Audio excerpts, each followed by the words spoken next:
भारत में चुनाव हो और उसे लेकर कोई विवाद न हो, ऐसा भला हो सकता है क्या? चुनाव और विवाद का आपस में गहरा संबंध है। अंबाला के छोटे से गांव संभालका से भी एक ऐसा ही मामला सामने आया है। दरअसल गांव में कोऑपरेटिव सोसाइटी को लेकर चुनाव होने हैं। इसे लेकर दो पक्षों में अब खूब बवाल हो रहा है।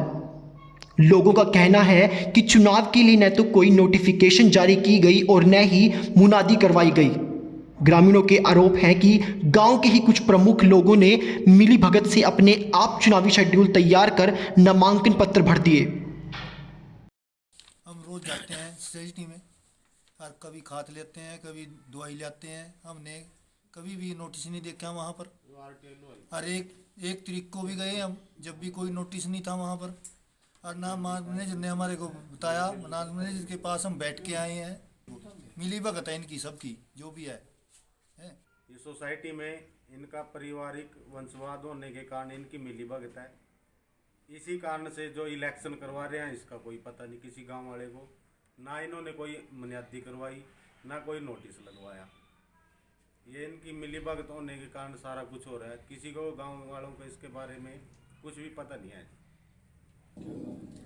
हम तो यही चाहते हैं कि या तो इस इलेक्शन में स्टे लग जाए, या फिर जो हमारे मेंबर हैं उनका नॉमिनेशन हो जाए और इसी डेट पे इलेक्शन हो जाए। इस मामले को लेकर जब हमने सहकारी समिति दफ्तर संभालका के प्रबंधक मुकेश शर्मा से बात की तो उन्होंने कहा कि उनकी तरफ से पूरी कागजी कार्रवाई की गई थी। प्रबंधक साहब ने कहा कि नियमों के अनुसार हमने चुनाव संबंधित नोटिस को हिंदी और अंग्रेजी के अखबारों में भी प्रकाशित करवाया था, लेकिन ग्रामीणों का कहना है कि इन अखबारों की सर्कुलेशन गांव में न के बराबर है और प्रबंधक साहब ने केवल खाना पूर्ति करने के लिए इन दो अखबारों में नोटिस प्रकाशित करवाया। नहीं सर, ऐसा कुछ नहीं है। प्रॉपर चैनल से इलेक्शन प्रोग्राम हुआ है, एआर ऑफिस से प्रोग्राम हुआ है। उसके बाद हमने सरपंच साहब को और नंबरदारों को सूचित किया और काफ़ी लोगों को भी पता है।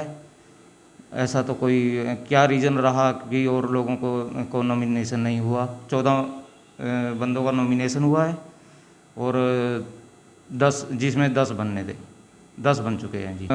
न्यूज़पेपर है, 2 न्यूज़पेपर में निकलवाया और हमने सोसाइटी में भी लिस्ट टांगी है और सरपंच के घर भी दी और नंबरदारों को भी दी। लेकिन सर बाकी लोग तो ये कह रहे हैं कि जो नोटिस लगना होता है वो लगा ही नहीं है नॉमिनेशन की। जब आखिरी तारीख आ गई है उसके बाद जब आपको लगा कि अब तो मामला जो है वो बिगड़ चुका है, तब उसके बाद लिस्ट लगाई गई है। क्या कितनी सच्चाई है इस बात में कि नोटिस बाद में लगा है? नहीं सर, कोई ऐसी बात नहीं है। नोटिस तो जिस दिन हमें एआर ऑफिस से मिला है जी, उसी दिन नोटिस लग चुके थे। इस पूरे चुनावी मुद्दे को लेकर ग्रामीणों ने कुछ खास लोगों की मिलीभगत की तरफ इशारा किया। प्रबंधक मुकेश शर्मा के मुताबिक उन्होंने गांव के सरपंच और नंबरदारों को भी इस चुनाव की सूचना दी थी। नंबरदारों से बात करने पर हमने पाया कि एक नंबरदार को छोड़कर बाकी सभी नंबरदारों ने या तो कैमरे पर आकर या फिर कैमरा पर ना आने की शर्त रखते हुए चुनाव की सूचना होने से साफ मना कर दिया। नहीं, मेरे को कोई सूचना नहीं है इस बारे में, ना मेरे को जानकारी मिली है। तो मेरे को तो जानकारी तब मिली जब गांव में के अंदर वंडर मचा इस बात के बारे में। मेरे को तो लोगों से जानकारी मिली है, बाकी कोऑपरेटिव सोसाइटी की तरफ से या और अदर किसी पर्सन की तरफ से कोई सूचना नहीं मिली है। प्रबंधक साहब की तरफ से सरपंच को चुनाव की सूचना होने की बात कही गई तो हमने सरपंच साहिबा से भी बात करने की कोशिश की। खराब स्वास्थ्य की वजह से सरपंच साहिबा तो हमसे बात नहीं कर पाई, लेकिन उनके ससुर सरदार प्रीतपाल सिंह ने कंचन टीवी की टीम को बताया कि उन्हें इस चुनाव की सूचना दी गई थी। दिलचस्प बात यह है कि प्रीतपाल सिंह खुद भी इन चुनाव में नॉमिनेशन भरने पहुंचे थे। जब उनसे पूछा गया कि आपने इस चुनाव की सूचना को बाकी ग्रामीण तक पहुंचाने के लिए क्या कदम उठाए तो उन्होंने यह कहते हुए पल्ला झाड़ लिया कि यह जिम्मेदारी सोसाइटी प्रबंधक की होती है, न कि गांव के सरपंच की। सूचना आई थी 22 या 23 फरवरी को मेरे पास। और हाँ जी बोलो।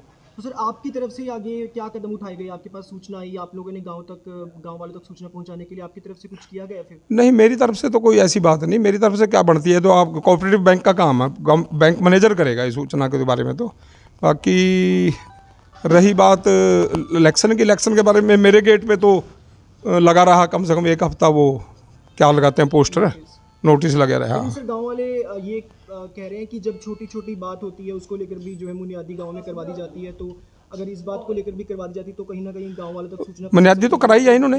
नहीं बुनियादी तो नहीं हुई है सर, वो खुद भी मैनेजर ने भी बोला है कि बुनियादी नहीं हुई है। तो आपकी तरफ से भी इस बार इसको लेकर कुछ किया नहीं गया? अगर आप लोग ही बुनियादी करवा देते, उन्होंने नहीं करवाई। मैं तो ऐसा है, मैं तो पुत्र वधू के चक्कर में फंसा हुआ हूँ। मैं और मेरा बेटा तो 2-3 महीने से हॉस्पिटलों में ही घूम रहे हैं, समझे कि नहीं। मैं इतना इसमें ज़्यादा इन्वॉल्व नहीं हुआ हूँ। मैं तो इलेक्शन वाले दिन गया हूँ और अपना पर्चा भर के आ गया, बस मेरे को इतना है।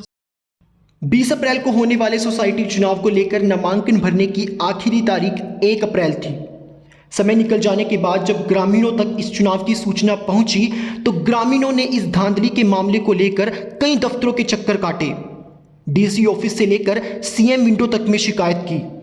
अंबाला स्थित सहायक रजिस्ट्रार सहकारी समिति कार्यालय में भी शिकायत की, लेकिन वहां भी निराशा हाथ लगी। दरअसल जिला सहायक रजिस्ट्रार इन दिनों किसी कारणवश छुट्टी पर हैं। इसके बाद ग्रामीण इकट्ठा होकर कुरुक्षेत्र स्थित उप रजिस्ट्रार सहकारी समिति कार्यालय पहुंचे, जहां उप रजिस्ट्रार योगेश चुनेजा ने कहा कि हरियाणा सहकारी सोसाइटी अधिनियम 1984 के तहत एक बार चुनाव की तारीख का ऐलान होने के बाद चुनाव संबंधी किसी भी विवाद को केवल चुनाव होने के बाद ही सुना जा सकता है। उनको यहाँ बिठा के अच्छे से समझा दिया गया है कि एक्ट के मुताबिक इलेक्शन होने के बाद उसकी रिट पिटीशन में डलेगी डीआर की कोर्ट में। उसके बाद ही डिसाइड हो सकता है इसमें दोनों के पक्षों की सुनने के बाद क्या किया जा सकता है इसमें। सर अभी क्योंकि इलेक्शंस हो रहे हैं तो अभी 10 दिन का वक्त बचा हुआ है, क्या 10 दिन अभी इस दौरान जो इलेक्शन का मैटर जो शेड्यूल जारी हो जाता है उसके बाद उस पर कार्रवाई इलेक्शन होने के बाद की जा सकती है। इस दौरान कार्रवाई संभव नहीं है इसमें। तमाम दफ्तरों से निराशा हाथ लगने के बाद अब शिकायतकर्ता पक्ष ने इस मामले को लेकर उच्च न्यायालय का दरवाजा खटखटाया है। उनका कहना है कि लोकतंत्र के अनुसार देश के हर नागरिक को चुनाव लड़ने का अधिकार है और इस अधिकार की रक्षा के लिए हम अब कानून का सहारा लेंगे। उनके मुताबिक गांव के 14 लोगों ने नामांकन भरा और उनके अलावा किसी को भी इस चुनाव की कानो कान खबर भी नहीं होने दी गई।